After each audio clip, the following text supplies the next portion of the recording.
After plenty of speculation and plot twist, Twitter's board of directors has accepted Tesla chief Elon Musk's bid to buy the social media giant for $44 billion.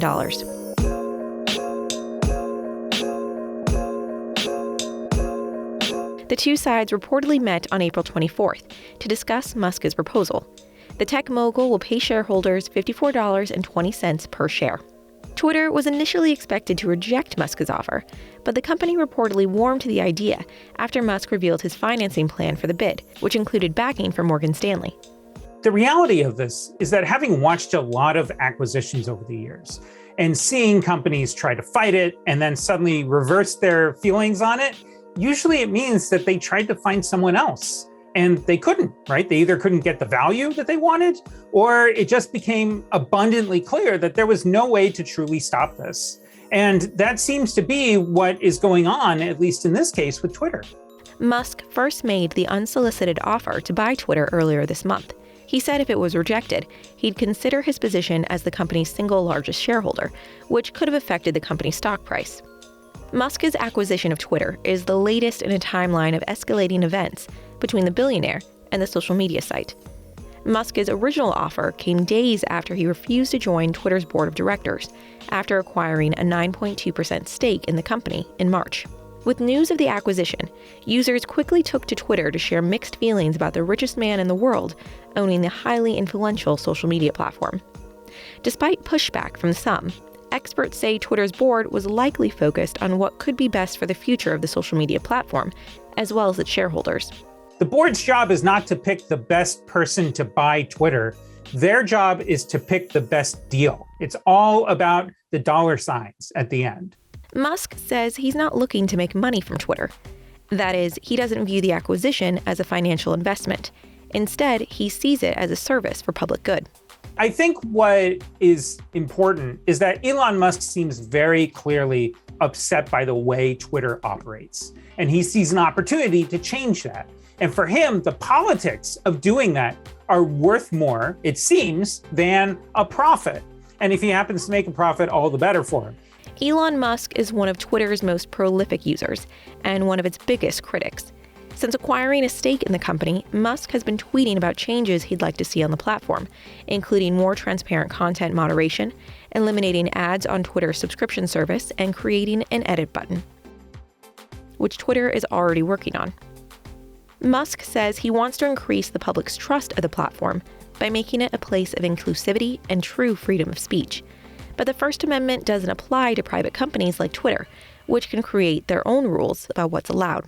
Twitter has become kind of the de facto town square. It's really important that people have both the reality and the perception that they are able to speak freely within the bounds of the law. As a platform, Twitter has helped drive social movements like the Arab Spring, the Me Too movement, and even Black Lives Matter. It's also been used as a tool for misinformation and harassment. So the question is, what does this mean for Twitter users? Musk has spoken openly about what he hopes to change at Twitter, and has even polled his followers about the addition of features like an edit button, one of the most requested features from Twitter users. Twitter has been working on an edit feature since 2021, but has expressed concerns that the tool could lead to issues such as people sharing tweets that are then altered to change their meaning. The concern that a lot of people have is that you could put out something, a lot of people retweet it or like it or whatever, and then you change it completely, right? Imagine I put out a tweet that says the sky is blue and everyone says, yeah, good job, that's a great tweet. And then I wait a day and then I switch it to say the sky is gray or the sky is purple. And suddenly everyone liked that other one, right? There are ways to solve this, right? There have been, Facebook, for example, showed that you could have a history of the message. That's what they do when you edit it. They actually, it's a transparent thing. It's right there. You can find out what was changed. But Twitter may have a different opinion about this. They very clearly do, and they've resisted it for a very long time. Musk has said his version of an edit button would include time restrictions and would zero out any retweets. Eliminating scams, bots, and bot armies on Twitter would also be a top priority for Musk, something that has affected him personally. Cryptocurrency scammers have impersonated Musk using fake accounts on various social media sites to trick people into giving away cryptocurrency. In 2020, Musk's account was also among many high-profile Twitter accounts that were hacked to push a Bitcoin scam, including Barack Obama, Bill Gates, Kanye West, and more. Musk has said that bots bring down the site's product value and make it less enjoyable for users. Part of the problem is that as long as there have been people, there seem to have always been scams of some sort. And the truth of it is that those will persist regardless. What he may be able to do, right, if he says to all of the engineers at Twitter on day one, hey, stop everything you've been doing. I don't care about anything else. Don't investigate new shades of blue. We don't care anymore. Keep the Twitter bird's wings the same size. I want you to focus only on stopping scam bots. He could cut down on a lot of what's going on, but it's a very tough thing to do. And even some of the best minds in the tech industry have struggled to fix it. Musk also believes Twitter's coding structure should be transparent.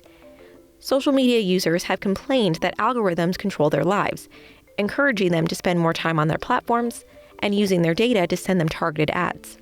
One of the things Elon Musk has talked about is possibly open sourcing Twitter's algorithm, right? So in English, that means making available the code that makes Twitter choose what goes in your timeline when you're reading it. Musk said if he acquired Twitter, he would post its open source data on GitHub, a popular forum for coders, so people can access the company's data, identify flaws, and offer solutions. However, making Twitter's algorithm public risks sharing the information with bad actors who would abuse it. Look, if these companies wrote down in black and white, here are the rules we have, everyone who wants to act in bad faith will try to find ways to step right up to the line and tiptoe over it, but never go far enough. And that is part of why they're very hesitant to put the stuff out there. It's not because they want us to all be confused, although that is a really frustrating result of it. A lot of it is because the people who want to cause the most harm on the internet, that's another tool for them to be able to cause harm. Musk added that users should know whether tweets were being promoted or de-emphasized, manually or algorithmically. He cautioned against permanent bans from Twitter, advocating for temporary suspensions instead. Musk's acquisition of Twitter is just one in a long line of billionaires increasingly investing in media organizations. Mark Zuckerberg, founder and CEO of Meta, formerly Facebook, bought Instagram in 2012 for $1 billion and WhatsApp in 2014 for $19 billion, which came under scrutiny from both lawmakers and social media users. Jeff Bezos, founder and former CEO of Amazon, purchased The Washington Post in 2013 without any prior business experience in the media industry. Though Twitter's board of directors accepted Musk's offer, the acquisition isn't final until the deal is put to a shareholder vote, something expected to close this year. It's unclear how much Musk's acquisition will alter Twitter, its policies, or even its stock price. What is clear is that change is coming to Twitter. There are a million things that could happen, but it's not going to be the same Twitter tomorrow as we had yesterday. And that's what's most important.